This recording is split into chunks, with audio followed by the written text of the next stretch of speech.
الرحمن الرحيم وقضى ربك ألا تعبدوا إلا إياه وبالوالدين إحسانا صدق الله مولانا العظيم وصدق رسوله النبي الحبيب الكريم ونحن على ذلك من الشاهدين والشاكرين والحمد لله رب العالمين رب صل وسلم وبارك عليه يا رب بالمصطفى يا رب بالمصطفى بلغ مقاصدنا واغفر لنا ما مضى يا واسع الكرم مولاي صل وسلم دائما ابدا مولاي صل وسلم دائما ابدا على حبيبك خير الخلق كلهم मुहतरम हाजरीन सामीन इकराम सम्मानित मुसल्लिन इकराम रहमानी व रहमकुमुल्लाह अस्सलामु अलैकुम व रहमतुल्लाहि व बरकातुहू। महान रब्बुल आलमीन अहकामुल हाकिमीनेर आलिशान दरबारे लाखों कोटी शुक्रिया आदाय करছি যিনি আমাদেরকে দয়া করে মেহেরবানি করে আজকের এই পবিত্র জুমার নামাজে শরীক শামিল হয়ে हुजूर अकरम नूर मुजस्सम रहमत दो आलम सैयद आलम सल्लल्लाहु ताआला अलैहि वसल्लम शाने कয়েকবার दुरूद ও সালামের নজরানা পেশ করার তৌফিক দান করেছেন। আমরা সকলে বলি আলহামদুলিল্লাহ।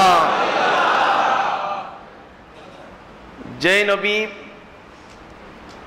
শুরু থেকে শেষ পর্যন্ত শুধু আমাদের কথাই স্মরণ করেছেন, রব্বি হাবলি উম্মতি উম্মতি করে যখন দুনিয়াতে তাশরীফ এনেছেন সেদিনও বলেছিলেন, আর যেদিন দুনিয়া থেকে জাহিরি ভাবে পর্দা করছেন সেদিনও রব্বি হাবলি উম্মতি বলেছিলেন। জোরে বলুন সুবহানাল্লাহ। উম্মতি উম্মতি लब पे जारी रहा नाज बरदार उम्मत पे लाखों সালাম। আলা হযরত বলেছেন, যার পবিত্র জবানের মধ্যে সব সময় শুধু উম্মতের জিকির থাকতো। জোরে বলুন সুবহানাল্লাহ। সুতরাং আমাদের সেই নবীর আমাদের জবানের মধ্যে সেই রাসূল পাকের জিকির থাকার দরকার আছে কি না? আমার নবী বলেন, হুব্বিবা ইলাইয়া মিন দুনিয়াকুম সালাসুন। এই পৃথিবীর মধ্যে অনেকের কাছে অনেক কিছু প্রিয়, কারো কাছে গাড়ি প্রিয়, কারো কাছে বাড়ি প্রিয়, কারো কাছে সম্পদ, কারো কাছে ব্যবসা, কারো কাছে চাকরি, কারো কাছে ফুল, অনেকের কাছে অনেক কিছু প্রিয়। আমার নবী বলেন, আমি রাসূলের কাছে তিনটা বস্তু সবচাইতে বেশি প্রিয়। জোরে বলেন সুবহানাল্লাহ। এক নম্বর হলো আত্তিবু, এক নম্বর প্রিয় হলো খুশবু। এক নম্বর প্রিয় কি? খুশবু, আতর। এই জন্য আমার আল্লাহ বলেন, খুযু জিনাতাকুম ইনদা কুল্লি মসজিদিন। তোমরা প্রতি নামাজে আসার সময় একটু সেজে গুছে আসো, সুন্দরভাবে নতুন জামা কাপড় পরে। তো মসজিদে আসার সময় নতুন জামা পরে আসবেন, একটু আতর গোলাপ সুগন্ধি লাগিয়ে আসবেন। এটা আমার রাসূল পাকের সুন্নাত। জোরে বলেন সুবহানাল্লাহ। হুব্বিবা ইলাইয়া মিন দুনিয়াকুম সালাসুন। এই পৃথিবীর মধ্যে অনেক সুন্দর সুন্দর বস্তু আছে, অনেক নামি দামি জিনিস আছে। আমার নবী বলেন, আমার কাছে সব চাইতে প্রিয় বস্তু হলো খুশবু, আতর। জোরে বলুন সুবহানাল্লাহ। দুই নম্বর হলো আন-নিসা, দুই নম্বর প্রিয় বস্তু হলো নারী জাতি। জোরে বলেন সুবহানাল্লাহ। আমাদের কথা বলেননি, কিন্তু নারীদের কথা বলেছেন। যদিও তারা বুঝে না, তারা বলে আমরা পুরুষের সমান অধিকার চাই। তো সমান অধিকার চাই, আমার রাসূল তো তাদেরকে অধিকার আমাদের চাইতে আরো বেশি দিয়েছেন। এটা তারা জানে না। তিনটা প্রিয় বস্তুর মধ্যে তাদেরকে দুই নম্বরে রেখেছেন, আমাদেরকে রেখেছেন আরো পরে। আমরা কোনো আপত্তি করলাম না, ওরা আপত্তি করে, তাহলে বোঝা গেল তাদের কোনো লেখাপড়া নাই, তাদের গবেষণা নাই।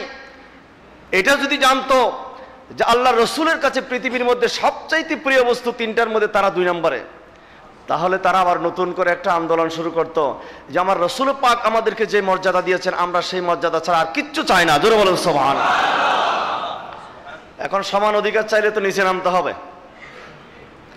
আন-নিসা, আমার নবী বলে আমি নারী জাতিদেরকে ভালোবাসি। অনেক কারণ আছে, অনেক কারণের মধ্যে একটা কারণ হলো জাহেলি যুগের মধ্যে নারীদের কোনো অধিকার বলতে ছিল না। এরা ছিল ভোগের পণ্য। স্বামী মারা গেলে স্বামীর সাথে স্ত্রীকে জীবন্ত কবর দেওয়া হতো। ওয়াইদা বুশিরা আহাদুকুম বিল উনসা যাল্লা ইসওয়াদাত ওয়াজহুহু ওয়া হুয়া কাযীম। কারো ঘরে যদি একটা কন্যা সন্তান ভূমিষ্ঠ হতো, বাবার চেহারাটা কালো হয়ে যেত। তারা এটা পছন্দ করত না কন্যা সন্তান জন্মগ্রহণ করাকে। আমার রসুল বলেন না, যার ঘরে পরপর 3টা কন্যা সন্তান জন্মগ্রহণ করবে তাদেরকে সুন্দরভাবে শিক্ষা দীক্ষা দিয়ে লালন পালন করে যদি উপযুক্ত পাত্রের হাতে তুলে দিতে পারে, আমার নবী বলেন আমি সেই অভিভাবক, সেই বাবার কাছে জান্নাত বিক্রি করে দিলাম। জোরে বলুন সুবহানাল্লাহ। নারী জাতির মর্যাদা আল্লাহ রসুল কোথায় উঠালেন? 3টা ছেলের কথা বলেননি, 3টা মেয়ের কথা বলেছেন। মেয়ে হওয়া মানে হচ্ছে ভাগ্য। কারণ আমার রসুল পাকের 4 মেয়ে ছিলেন। ছেলে, যে ছেলেগুলো ছিলেন ওনাদেরকে বাল্য বয়সে আল্লাহ পাক নিয়ে গেছেন। সুতরাং কারো যদি কন্যা সন্তান হয় মন খারাপ করার কোনো কারণ নাই, বরং খুশি হতে হবে, কারণ আমার রসুল পাকেরও মেয়ে ছিল। জোরে বলুন সুবহানাল্লাহ। হুব্বিবা ইলাইয়া মিন দুনিয়াকুম সালাসুন, এই পৃথিবীর মধ্যে 3টা বস্তু আমি রাসূলের কাছে প্রিয়। 1 নাম্বার হলো খুশব, 2 নাম্বার হলো নারী জাতি। জোরে বলুন সুবহানাল্লাহ। নারী জাতিকে আমার নবীজি জাহেলি যুগের সেই বর্বরতা থেকে, সেই জুলুম নির্যাতন থেকে, জীবন্ত কবর দেওয়া থেকে মুক্ত করে নারী জাতিকে স্বাধীন করে দিলেন। এখন নারী জাতি স্বাধীন, এটা তো আমার রসুল পাকের অবদান। রাহমাতুল লিল আলামিন। আমার নবী ঘোষণা করলেন, খবরদার এখন থেকে কোন কন্যা সন্তানকে আর জীবন্ত কবর দেওয়া যাবে না। স্বামী মারা গেলে স্বামীর সাথে স্ত্রীকে সতীদাহ প্রথা আমি রসুল চিরকালের জন্য নিষিদ্ধ ঘোষণা করলাম। বাবার সম্পত্তি মেয়েরা পেত না, আমার নবী বাবার সম্পত্তির মধ্যে মেয়েদেরকে অংশীদার করলেন। মানুষ মারা গেলে তার সম্পত্তি যারা পায় তাদেরকে বলা হয় ওয়ারিস। তাদেরকে কি বলে? ওয়ারিস। ইসলামিক ল বলেন, জেনারেল ল বলেন, সব লর মধ্যে ওয়ারিসদের সম্পত্তির বন্টনের প্রক্রিয়া আছে। কোর্টের মধ্যে যেটা ফলো করা হয় সেটা মূলত আমাদের ইসলামিক লকে ফলো করা হয়, শরীয়তকে ফলো করা হয়। আমাদের কাছে অনেক সময় আসে যে আমার সম্পত্তিটা একটু বন্টন করে দেন, তখন আমরা তাদের কাছ থেকে তথ্য নেই যে মারা যাওয়ার সময় কে কে ছিল, স্ত্রী আছে, কন্যা কতজন, ছেলে কতজন, ভাই ছিল কিনা, চাচা ছিল কিনা। অনেক সময় চাচাও সম্পত্তি পায়, আবার চাচা না থাকলে চাচাতো ভাই সম্পত্তি পায়, চাচাতো ভাই না থাকলে চাচাতো ভাইয়ের ছেলে সম্পত্তি পায়। আমাদের সমাজের মধ্যে এটা কিন্তু অনেকে জানে না, ওদেরকে না দেওয়ার জন্য অনেক সময় গোপন করে। খবরদার, তথ্য গোপন করে যদি কেউ সম্পত্তি বন্টন করে এটা সম্পূর্ণ হারাম হবে। তো যারা সম্পত্তি পায় তাদেরকে বলে ওয়ারিস। সম্পত্তি প্রথম নম্বরের ওয়ারিসরা যদি থাকে তারাই পাবে, তাদের মধ্যে কেউ না থাকলে দ্বিতীয় সারির ওয়ারিসরা পাবে, তারা কেউ না থাকলে তৃতীয় সারির ওয়ারিস পাবে, তারাও না থাকলে চতুর্থ সারির। এইভাবে যেতে যেতে 10টা ক্লাস আছে। একেবারে কেউ যদি না থাকে তখন সেটা রাষ্ট্রীয় কোষাগারে চলে যাবে। একজন মানুষ মারা গেল, তার কোনো মাও নাই, বাবাও নাই, সন্তানও নাই, স্ত্রীও নাই, নাতিও নাই, চাচাও নাই, চাচাতো ভাই নাই, কেউ নাই। খালাতো ভাই আছে কিনা দেখতে হবে, তারা পাবে। আবার খালাতো ভাই, খালাতো বোন, তারাও নাই। তাহলে এই সমস্ত দেখতে দেখতে কারো জন্য কোনো ওসিয়ত করে গেছে কিনা সেরকমও যদি না থাকে তাহলে ওই সম্পত্তি চলে যাবে সোজা রাষ্ট্রীয় কোষাগারের মধ্যে। এটার নাম হলো ফরায়েজ, এলমুল ফরায়েজ। এটার উপর আমাদের একটা আলাদা সাবজেক্ট আছে মাদ্রাসার মধ্যে, এবং ফিকহ ডিপার্টমেন্টের মধ্যে এটার উপর গবেষণা করা হয়। তো যাই হোক, মানুষ মারা যাওয়ার পর যে সমস্ত ব্যক্তিরা সম্পত্তি পায় তাদের নাম্বার 1 যারা ওয়ারিস, 1 নম্বরের ওয়ারিস, তাদেরকে বলা হয় আসহাবে ফারায়েজ। আসহাবে ফারায়েজ। আমি মারা গেলাম, আমার সম্পত্তি প্রথমে দেখতে হবে 1 নম্বর এর ওয়ারিসটা আছে কিনা। তো 1 নম্বর ওয়ারিসটা একজনও যদি থাকে আগে সে পাবে, তারপর 2 নম্বর ওয়ারিস তাকে দেওয়ার পর যদি অতিরিক্ত থাকে সেটা 2 নম্বর ওয়ারিসদের কাছে যাবে। এখন প্রশ্ন হলো 1 নম্বর ওয়ারিস কয়জন?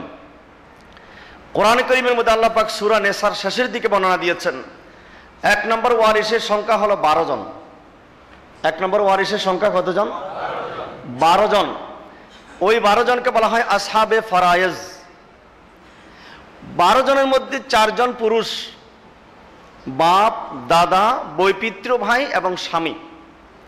এই 4 জন হলো 1 নম্বর ওয়ারিসের 12 জনের মধ্যে এই 4 জন, বাপ, দাদা, বৈপিত্র ভাই, স্বামী।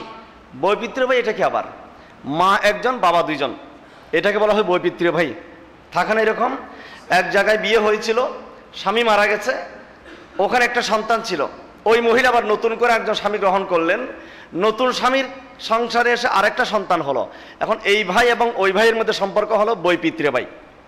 ভাই 3 প্রকার: আপন ভাই, সৎ ভাই, বৈপিত্রীয় ভাই। সৎ ভাইয়ের আরেক নাম হলো বৈমাত্রীয় ভাই। যাই হোক, এগুলা অনেক লম্বা ক্লাস, এদিকে আর যাব না। তো 1 নম্বর ওয়ারিস যারা 12 জন, তাদের মধ্যে 4 জন হলো পুরুষ। খুব খেয়াল করবেন, 4 জনকে পুরুষ: বাবা, দাদা, বৈপিত্রীয় ভাই এবং স্বামী। এখন বলতে পারেন আমি মারা গেলে আমার কে স্বামী? আবার না, মহিলা মারা গেলে তখন মহিলার স্বামী আর কি, তাই না? শুধু পুরুষরা মারা যায়, মহিলারা মারা যায় না। মহিলারা মারা গেলে মহিলার স্বামী সম্পত্তি পাবে, আবার স্বামী মারা গেলে স্ত্রী সম্পত্তি পাবে, বাবা মারা গেলে সন্তান পাবে, সন্তান মারা গেলে বাবা পাবে। উপরের দিকেও যাবে সম্পত্তি, আবার নিচের দিকেও যাবে। তো 12 জনের এই আসহাবে ফারাইজের মধ্যে 4 জন হলো মাত্র পুরুষ, আর বাকি 8 জন মহিলা। আমার বোঝানোর বিষয় হলো এখানে মহিলার সংখ্যা কতজন, পুরুষের সংখ্যা কতজন? 1 নম্বর ওয়ারিসের কথা বলছি। এটা আপনি যদি ল দেখেন, কোর্টের মধ্যে যারা উকিল তারা জানেন এগুলা। ওখানেও যদি আপনি খোঁজ খবর নেন যে 1 নম্বর ওয়ারিস কয়জন, তারা বলবে 12 জন। জিজ্ঞেস করবেন পুরুষের সংখ্যা কয়জন, বলে মাত্র 4 জন। আর মহিলার সংখ্যা কয়জন, বলে মহিলার সংখ্যা 8 জন। তাইলে ইসলামী শরীয়ত পুরুষকে বেশি দিয়েছে না মহিলাদেরকে বেশি দিয়েছে? পুরুষের সংখ্যা মাত্র 4 জন আর মহিলার সংখ্যা 8 জন। এখন তারা যদি বলে আমরা সমান অধিকার চাই, তাহলে বলবো ঠিক আছে, তোমরা 8 জন থেকে 2 জন আমাদেরকে দিয়ে দাও, তোমরা 6 জন, আমরা 6 জন। এটা কি মানবে? কোন মহিলা এটা মানবে না, বলে না ঠিক আছে, তাহলে আগেরটা ঠিক আছে। এখন বিচার মানে তাল গাছ। আমাদের মা বোনদেরকে এগুলো জানা দরকার, এগুলো শেখা দরকার, এগুলো গবেষণা দরকার। কোরআন কারীমের মধ্যে আল্লাহ পাক সূরা নেসার শেষের দিকে একদম পাট করে একদম নাম ধরে ধরে বলে দিয়েছেন পুরুষ কারা কারা, মহিলা কারা কারা। তাহলে পুরুষের সংখ্যা মাত্র 4 জন আর মহিলার সংখ্যা 8 জন। তো আল্লাহ পাক রব্বুল আলামিন তো মহিলাদেরকে ডাবল দিয়েছেন। আমরা 4 জন, তারা 8 জন। তাদের সংখ্যা কম না বেশি? বেশি। তাহলে ইসলাম নারীদেরকে কখনো ঠকায় নাই, বরং নারীদেরকে সব সময় আগে স্থান দিয়েছেন। জোরে বলুন সুবহানাল্লাহ। আমার নবী বলেন, আন-নিসা, নারী জাতিরা জাহেলি যুগের মধ্যে বঞ্চিত ছিল। জাহেলি যুগের মধ্যে অনেক জুলুমের শিকার ছিল। কন্যা সন্তানকে জীবন্ত কবর দেওয়া হতো। আল্লাহ বলেন, ওয়া ইযাল মাউউদাতু সুইলাত বিআইয়ি যামবিন কুতিলাত। ওই সমস্ত জীবন্ত যাদেরকে কবর দেওয়া হতো তাদেরকে কোরআনের ভাষায় বলা হয় মাউউদা।